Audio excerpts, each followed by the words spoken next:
Now, when Moses was taking the children of Israelites out of Egypt to the promised land, despite Moses promising the children of Israelites a land filled with milk and honey, the children of Israel still complained while facing challenges. But they all knew that the journey from Egypt to the promised land was not going to be an easy journey. So when they were faced with any challenge, they would prefer to go back to the land of slavery rather than continue with the hard journey until they get to the land that was promised by God.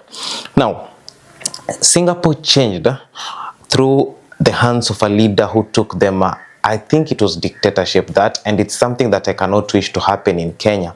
But when the current president was campaigning to get into office, he promised to better the nation. Although some of the things he does are not sitting well with so many people, especially when it comes to the development part, because we have the tax raising and all that shit that comes with it. But we all know that for this country to change, we need to pay the price.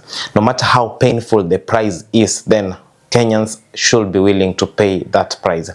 The president has been tainted on social media. There are these images that are circulating, and I feel like it has become so much that we have become too much on this guy. Maybe we should give him a chance. But also, the thing that is making many Kenyans question his movies because of things to do with the poor leadership in this nation and corruption.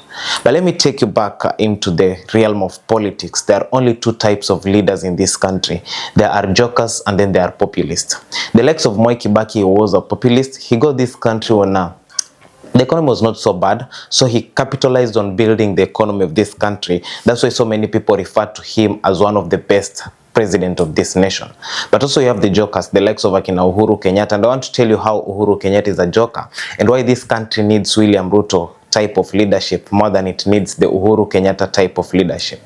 Uhuru Kenyatta, during his reign, the Hungarian government came to Kenya to build streetlights in Nairobi, and the people of Matatu Sacco went to court to stop that construction. So the Hungarian government left this country, but you can go and check what the Hungarian government did in Addis Ababa while building the street lights for Ethiopia. At the same time, during the reign of Uhuru Kenyatta, if you are really careful or really keen that time, we had the Chinese government come in with a bid to renovate the JKIA International Airport. There was even a very huge launch party for that project. But when Kenyans went to court, President Uhuru Kenyatta left that deal to go.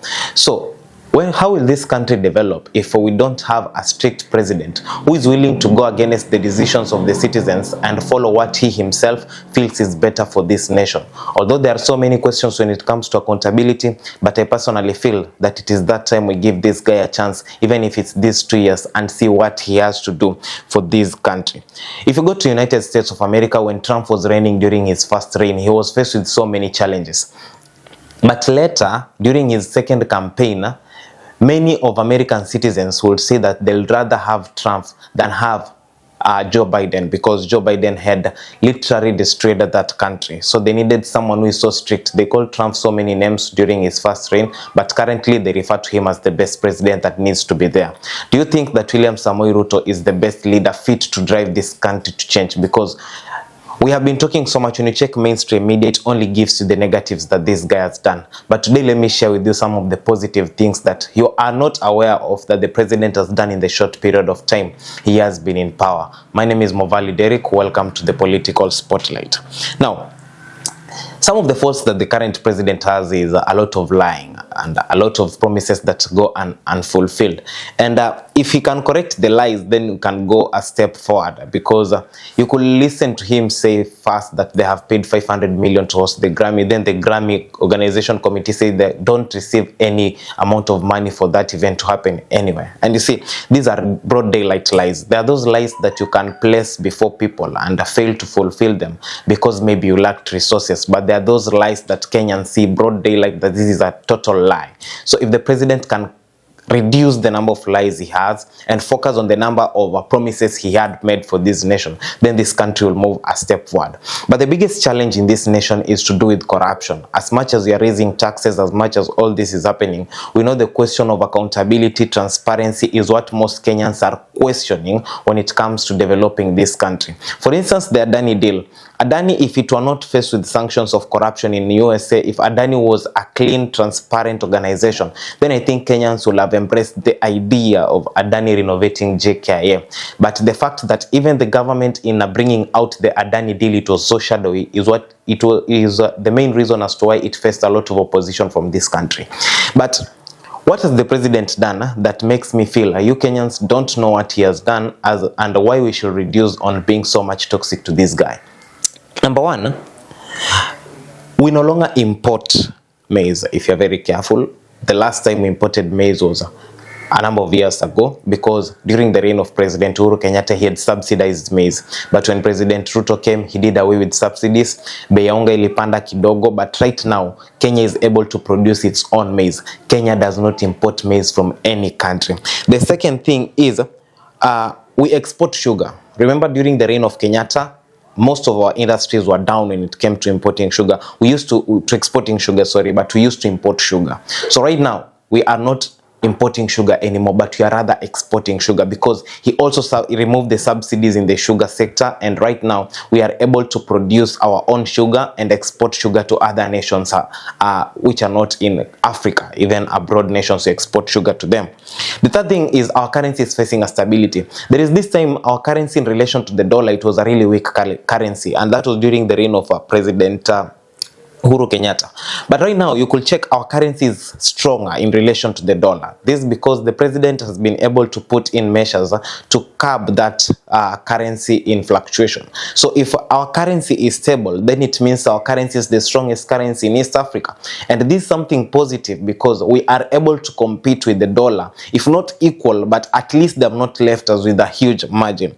The other thing is that you need to know the economy fluctuates, right? There are times prices will go high, there are times prices will go low. The president said it will reach a point when fuel will be 123 bob, right? Right now you fuel your car with less than 150 shillings per liter, right? So there are times the economy will be at 100 shillings, there are times the economy will be at 120, because economy fluctuates in relation to the dollar. Our GDP value is usually calculated in relation to the strongest currency of the world, which is the dollar.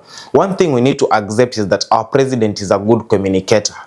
And this doesn't make me support his lies, but when it comes to him communicating or making deals for his nation in relation to other nations, he is a good communicator. And the reason why I feel we need such a president is because, number one, we need a straightforward and a focused president, a populist. A president who, when he makes a decision, will not be influenced by citizens that we don't want this, then he just does away with it. As Kenyans, I feel like we need to reach a point where we critically analyze ideas, we critically analyze policies, we critically analyze projects that the government is bringing on board, and see which is the positive. Because you realize most people who are fighting the president, or most people who are fighting the government, are people who want power, right? So they'll just come tell you the negative parts of what the government is bringing, but they'll not tell you the positive side of whatever the government is bringing on board. For an equal judgment of anything, there should be the positive, there should be the negative. If the negative surpass the positive, then let's do away with it. But if the positive surpass the negative, let's give it a chance. So as much as he has a lot of faults, as much as the president is not able to fulfill his promise, I think we need to give him time, even if it's these 2 years, give him a peace of mind to focus on building the nation. Because you could see there are factors in this country that are now stable. Him coming to work with Uhuru and Raila is bringing about political stability. And you realize that Kenya is one of the countries that attracts investors from outside Africa. And if we are going to experience political stability, then we are going to have investors. When investors come, that is a source of employment for young people, and it's also a source of revenue for this country. Let's analyze the issue with tax, see if it's the positive or the negative. If it's the negative, then let's do away with it. But if it's positive, then let's go with it. So what the government should do more is do public participation, involve the Kenyans in the decisions they want to make, since whatever decision the government makes directly affects the common mwananchi. Lastly, I don't see the reason why we Kenyans are fighting people simply because they performed in Jamhuri celebrations. Like, I saw Major complaining that he has lost a number of followers, and also some artists are facing backlash from Kenyans simply because they performed in Jamhuri. Jamhuri is our festival, it's our celebration. No matter who is in power, if someone is called to perform, Kindly let's support them. They are our artists. You could see Paul complaining and arguing with Diamond. But if you go to Tanzania, the president of Tanzania has embraced her artists. They give them platforms. So the only platforms our artists can get apart from the festivals that event organizers organize is Jamhuri Day celebrations, Madaraka celebrations. If you are going to make our artists simply because they'll fear losing followers, stop performing in these events, then how is the government going to be able to provide platform for our artists to showcase what they have to other nations? Because remember, during these celebrations, we invite presidents from other countries. From the political spotlight, don't say I'm a UDA paid blogger, because I'm no one's blogger, but it is my personal views. After sitting down and analyzing all these factions, yes, they are the negative, but also they are the positive. I think we should give the president time to also deliver what he has promised, because it's really hard to fight when you're being fought at the same time. Let's unite, because Kenya is one and it is our country. We all love it.